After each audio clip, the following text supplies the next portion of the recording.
Ооба туугандар, видеонун темасы жана обложкасынан түшүндүңүздөр. Бүгүн бизде конокто Нурия бизнес класс таксиде иштеген кыз болмокчу. Андыктан такси жөнүндө жана Нурия жөнүндө кенен маалымат алып берем. Кенен сүйлөшөбүз. Маегибизге кош келипсиздер. Видеону түрдүрбөй баштан аягына чейин көрүп коюңуздар. Биз баштадык. Нурия, кош келипсиң. Салам. Кандайсың? Жакшыбы? Жакшы. Жакшыбы? Рахмат. Кош келипсиң. Сразу эле баса белгилеп айтып кетейин. Убактыңды ажыратып келип бергениң үчүн чоң рахмат. Рахмат, чакырганыңызга. Баштайлы. Канча жылдан бери Москвада жүрөсүң? Москвада жүргөндө 2 жыл болуп калды. 2 жылдан бери Кыргызстанга барып келип турасыңбы? Ой, бир жолу барып. 2 жылда бир жолу. Анан могу в целом таксиге кантип келип калдың? Эмне болуп калды? Сен уже башка жерлерге да интервью берип атканда уже айтсаң керек, э? Анан кимдир бирөөлөр балким ал нерселер көрүлөк болгон болсо, в целом кыскача айтып кетсең, кандай болуп таксиге кирип калдың? Кыскача айтканда мен башында мен автобус айдайм деп права алган болчумун өзүчө. Ооба, атам общественный транспортто иштейт. Ошого праваны мен автобус айдайм деп үйрөнүп алып, кийин көрсө автобуска Д категория керек экен. Д категория алыш үчүн 3 жыл күтүшүң керек экен. 3 жыл күтпөйүн деп, анан акырынан башына ошо үйдөгүлөр машина алып берди, Nexia. Подработка кылып чыгып, иштеп жүрүп, постепенно уже кийин бир эжекебизди көрүп калып, ошо менен 3 жыл уже стаж жеткенден кийин анан Яндекс таксиге чыгып кеттим. Баягы таксиде иштеген эжекени көрүп. Ооба, Чынара деген эжекебиз бар эле. Баштаганда сен кандай биз сыяктуу эле баягы эконом, комфорт плюс ошондой кылдыңбы? Ооба, биринчи Везет деген такси бар болчу ал жакта. Екатеринбургда баштагам. Везет менен Nexia механика менен. Ооба, такси кылып жүргөм ошол моментте. Кийин уже Volkswagen Polo Яндекске чыкканда ошол машинаны алып уже таксини баштап кеткем. Таксинин карьерасы демек ошол башка областтан башталган. Екатеринбургдан башталган. Ошол жактан. Москвада ошондо получается акыркы жыл эле Москвадабы же акыркы 2 жыл Москвада? Акыркы 2 жыл Москвада. Акыркы 2 жылдан бери Москвада. В целом Россиянын территориясына уже көптөн бери экен да. Россиянын 2008 көчүп келген. Москва шаарында ишеничтүү таксопарктардын катарын толуктаган Атаман таксопарктын сиздерге сунуштап кетейин. Бул парктын комиссиясы 2,5%, акчаңыздарды 24/7 моментально ачканда чектөөсү жок, эч кандай комиссиясы жок чечип алсаңыздар болот. Россиянын бардык аймактарынан Ситимобилге жана Яндекске улап берет, кошулуп иштесеңиздер болот. Экономдон бизнес класска чейин кошуп беришет. Курьер, экспресс, грузовой тариф алар дагы бар. Ойлонбой эле коюңуздар. Анан таксопарк ар бир ай сайын акчалар розыгрыш уюштуруп турат. Төмөндөгү телефон номерлерге чалып Гүлжигиттен Акимович ютубтан алын алдык деген промокод сөздү айтканды унутпаңыздар. Таксопарктан кенен маалымат алып, шарттары туура келип аткан болсо кошулуп менен чогуу иштеп жүрөңүздөр. Барыңыздарга ийгилик. Бизнес класска кече күнү историямда уже бир жерден көрүп калдым. Мындай случайно келип калдым дедим да.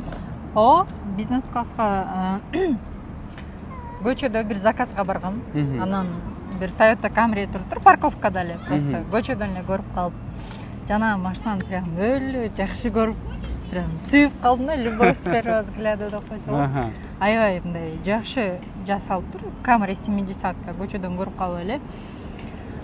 Прям мысленно ошол машинада отурам, неме кылам, ошол машинаны ойлоно берип уже кийин салондорго барып ошо панелдерин көрүп, адам эмнени канчалык көп ойлонсо ошол нерсе болуп кетер экен да. Ошол машинаны көргөндөн кийин 3 айдан кийин машинаны через таксопарк лизингке алып чыктык салондон 21-жылы. Ошол менен биринчи мен машинаны алдым, кийин уже экзамен тапшырдым да. Бизнеске? Осознанно прям бизнеске өтөм деген мен оюмда эле жок болчу. Комфорттуу эле жүрөт элем. Биринчи пассажирларым эсимде. Кар жаап атат, бизнес менен күтүп биринчи заказымды алдым, барсам танцы, шоу, ТНТде бир неме кылган танцор бала чыгып калды, үчөө чыгып. Жана баланы тааныдым, бирок повод бизнес класста ошондой кандай десем, известный адам болсо дагы, как обычный адам катары эле жеткиресиң да. Сүрөткө деле түшпөйсүң, сурабайсың дагы. Олтурушту, эшикти ачып бердим, кар жаап атат. Биринчи заказым. Отургузуп, неме кылып, здравствуйте деп жеткирдим. Биринчи эле ошо башталганда известный адамдардан башталган бизнес класста. Москвага келгенде деле ошо тариф Майбахка чыкканда деле биринчи пассажирим деле Зивер ырчы көрүп калгам. Видеосунда жүктөгөнсүң, ошо биринчи Майбахка отуруп, билбейм, ошо бизнес класс немелерде отурганда эле известный адамдардан башталып атат. Азыр эми Майбактасың. Азыр Майбак бул мен билишимче эң жогорку класс. ооба, Москвада. Элит деп коем, эмне деп коет? Элит. Элит, Тариф да? элит, ооба. Машинаны кышында кандай тазалап турушуң эле? Күнүгө же Машинаны күндө жуулап, если суук болсо, анда ошо жолдор таза болуп, ар 2 күндө бир жолу жуйсуң. Анан баягы историяңды да көрүп турабыз да, ошол жерде дагы анча-мынча жүктөп калчуң да, дөңгөлөгүм жарылды, же дагы бир нерсе болду, күтүп атам деп, анан баягы участковыйлар же ким кармап кетип бир жерлерди. Ооба. Негизи Майбах өтө капризный машина болуп экен. Эмне дегенде шинасы низкопрофильный болгон үчүн кичине эле яма кармадың болду, уже токтоп калып экенсиң да. Бир 2 жолу пассажир менен баратып, яма кармадым 2-3 жолу.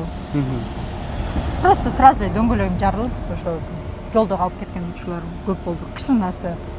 Жаңы Майбакка өтүп, эми үйрөнүп, эме кылып, аны неге дегенде мен ал нерсеге көнбөй, как ешка катары эле айдап жүрөрдүм да, Майбактычы. Ошого аны деген плавно, без резких маневров вообще айдаш керек. Ошого дөңгөлөктөрүн жарылып, көчөдө калып, выездной шиномонтаждарды чакырып, МКАДда дагы калып кеттим, ал жактарда. Андай учурларда эми баягы машинаны ким берип атат, ошонун чөнтөгүнөн эмес, сен чөнтөгүңө кетет да, акча. Ал жакта дөңгөлөктөр бүт неме водительдин чөнтөгүнөн. Майбак болгондон кийин ал эми бир жөнөкөй акчага акчасы дагы Майбактай, ооба. Акчасы бир эле выездной шиномонтаж эле 10 000. Биздин жашы еще жанагы Майбакта обслуживание кылган шиномонтаждар бар болчу. Выездной, ошолорду чакырасың, келип запасканы салып берет, и сен дальше ишке чыгып кете бересиң. Сеники ошондо жүргүнчүңдү айла жок кое беришке туура келип калды. Поездканы завершить, да, я прошу прощения, но можете, пожалуйста, другую машину вызвать, мы уже дальше с вами не сможем поехать. Да, хорошо, без проблем, деп эле. Эркек кишилер попадаться этип аткан, ошо эркек кишилер сразу эле без проблем башка машина чакырып кетип калган ишти. Сени мисалы о рулда айым экен деп туруп, кызыгып да сурагандар болобу? Кандай болуп атат, кыйынчылык жокпу деп? Ооба, неме көпчүлүк айтып калат, кандай сизге Майбакты доверить этти, кандай доверие болду, кантип олтуруп калдыңыз деген суроолор дагы болот. Таң калып суроо. Ооба, пассажирлар таң калышат. Особенно эркек кишилер, кыздар вообще таң калышат. Ой, как хорошо, что девушка приехала. Обычно одни дядьки приезжают с животом, деп элечи. Алар менен позитивный кетет турасыңбы? Ооба. Анан сен башка каналдарга берген интервьюларда же болбосо анча-мынча жерлерде өзүң деле айтып каласың. Ушундай чоң көлөмдөгү чай акчаларды калтырып кетишет депчи. Ошолордун бардыгы чын. Ооба, Эч чын. кандай хайп эмес. Жок, хайп үчүн ушумалга чейин деле видео тарткан эмесмин. Вообще тартып да көргөн эмесмин да. Все, что мен тартам, айтам, баары чындыктын эмес. Болгон нерселер. Ооба, болгон нерселер, историялар. Демек ошондой чоң көлөмдөгү чай акчаларды да берип кетишет экен. Ооба. Иштегенге жараша. Просто адамга мамиле кылганды, неме кылганды билиш керек. Көп эле берип турушабы негизи чай? Же Чай вот Майбакта күндө болбоду дегенде 1000 рубль чай. А болду дегенде 5000 жогору болуп калат. А выходной күндөрү 10 000, 15 000ге чейин чай калып келет. Майбакта багы төлөмдү наличка деп указывать эткен күндөр болобу? Наличкалар деле болот. Наличка деле болот. Кече жакында эле бирөө алдап кетишине аз калбадыбы? 17 000ге поездкага. Наличка деп алдап кетейин деди. Жок, изначально карта болчу. Карта болчу, ожиданияда клубка алып бардым, 2 саат күтүп тур деди. Хорошо деп Майбах менен тариф элит алып бардым, кайра үйүнө алып келдим. Азыр 10 мүнөттө чөз деди, ожиданияны басып койгом, ошол менен 10 мүнөт өткөндөн кийин жана безналдан наличкага өтүп кетти. Уже клиентке чалдым, бир 4-5 жолу чалсам дагы албай, уже мен сонуктарымыз бир аз айтып баштады. Анан уже бир нерсе башкача уже нерв болуп, анан жана жерде видео тартып баштадым менчи. Насага контент деппи. эми көпчүлүк эле айтып берет сага эле кидалалар жанагындай немелер эле туш келе берет деп. Билбейм, андай да чай болгон дагы момент болот экен, ушундай кыйынчылыктар дагы момент болот экен. Сен просто блогер болгондон кийин уже жашооңдо эмне болуп атса ошонун баарын элге жеткирип берет экенсиң. Анан ошондо аягында бүттү. Аягы заказды техподдержкага жаздым, чалдым, ушундай болду. Бирок заказды жаба элек болчумун. Заказды анан кийин жапкандан кийин уже автоматически картага өтүп кетти. Ошол менен Яндекс өзү компенсация кылып берди. Пассажир деле чыккан жок. Пассажир чыкпай койду.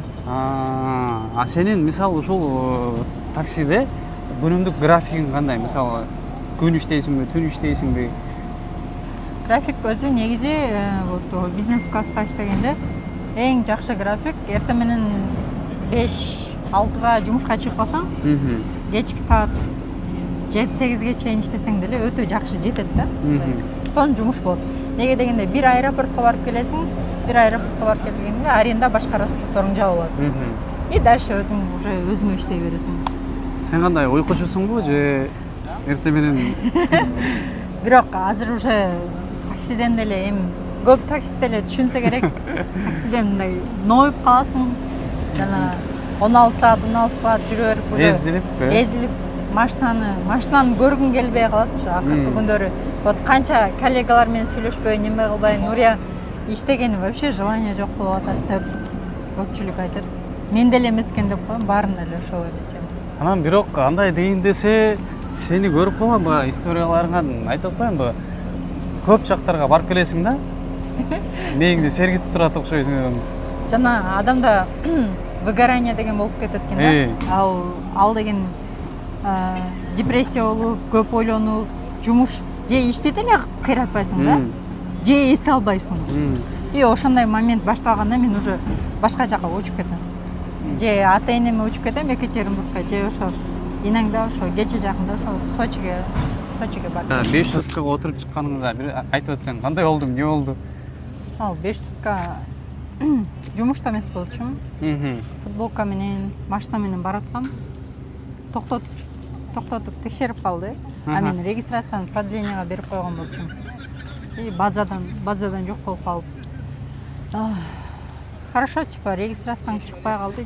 20 000 бересиң дейт. Акча. Биз үчөөбүзбүз 20 000 бересиң дейт. Мен айттым, мен алсаң вот 5 000 паспорттун ичинде турат. Албасаң жок, салам алейкум дедим. Десем нет, неме кылып 20 000 бересиң болсо кой бербейм деп туруп алды. Анан экөөбүз тартышып кеттик. С какого хрена 20 000 сага берем деп неме кылып тартышып кеттик элек. Кичине нацистрага окшойт жана немечи. Гаишник экөөбүз тартышып, урушуп и в итоге айттым, алсаң 5 000 ал, албасаң я тебе ни копейки не дам деп экөөбүз урушуп ошол менен делай что хочешь десем. Хорошо, сейчас деп. Ошо менен кетип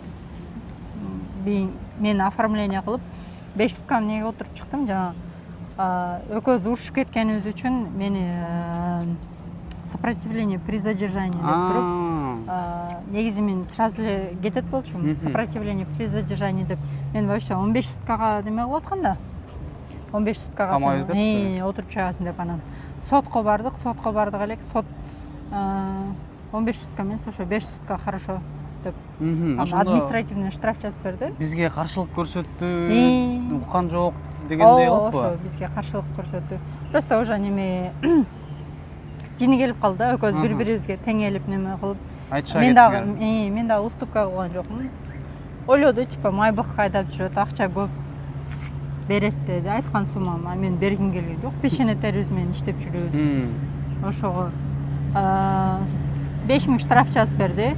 5 сутка жатып чыктым. И ошондон кийин уже депортация эч нерсе, выдворение эч нерсе болгон жок. Жөн эле ошо 5 000 штрафты төлөп эле кайра чыктым. 5 000 баягы арзандатуусу жок эле. Ошо арзандатуусу. Ошондо бирки машинаң ошо ойдон калдыбы же мен артыман айда дедиби? Машинаны парковкага алып барып койдум. Геолокацияны жиберип, хозяинга айттым, машина ушул жерде турат, келип алып кет десем, хорошо деп машинаны алып кетти. Келип алып кетти.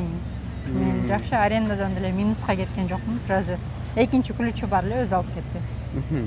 Демек, ушундай жашооңдо такси эле эмес, мындай жашоодо дагы окуялар көп болуп турат экен, Ооба, негизи эле мен ойлогом, вдруг может депортация кылып береби же выдворение бир нерсе кылып береби экен деп ошондой ой келди эле, бирок Кудайга шүгүр, главный депортация болгон жок, эч нерсе болгон жок. Карьерам бүттү го Кыргызстанда, бир нерсе кылыш керек го деп ойлор кетти. 1,5 миллион ойлор келет экен да. Ойлор келип, неме кылган. Жакшы, кайра чыктым, иштей баштадым. Мен ошо депрессия болуп, ошондон кийин желание качып кетти да.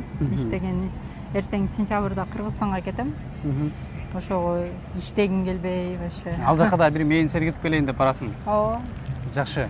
Анан ушул жерден биз бүтүрүшүбүзгө аргансыздан болуп атабыз. Негизи маек кичине узагыраак болуш керек болчу. Көп бирок тилекке каршы бүтүрүп турган болуп атабыз. Сага убакыттан пайдаланып чоң рахмат айткым келет бир жолу, убакыт бөлүп келип бергениң үчүн. Анан алдыда эч кандай кырсык, эч кандай эмелер сен тоскоол болбосун. Ийгиликтер жалгып. Рахмат. Неме? Мен байкем айтып коет ушул, Нурия, сен ушу бала эле болуп калган эмес экенсиң дейт. Неге десем, ушу бала болуп туруп биз мындай приключение болбойбуз, сен эле приключение боло бересиң деп. Ошо. Гүлүшөт кечеүгүн 5 сутка отуруп чыккандачы. От звонка до звонка сидели. Бул жерде 3 күн дегендей. Кыскасы ошол туугандар, көрүүчүлөр, жалпы баарыңарга да бир жолу чоң рахмат. Видеону баштан аягына чейин түрдүрбөй көргөн болсоңуздар, жаккан болсо лайктардан басып, же болбосо видеонун башында аванс менен лайк койгон болсоңор ошо лайктарды албай эле койгонго, каналга катала элек болсоңуздар катталып кетиңиздер туугандар. Нуриянын өзүнүн жеке YouTube каналына дагы өтсөңүздөр болот. Instagram баракчаларынан күнүмдүк жашоолорун көзөмөлдөп турсаңыздар болот. Ошол, Нурия, да бир жолу чоң рахмат. Рахмат. Сиздердин ишиңиздерге. Жакшылыктарда, жакшы күндөрдө жолугушалы. Всё, макул. Ошол, баарыңыздарга ассаламу алейкум.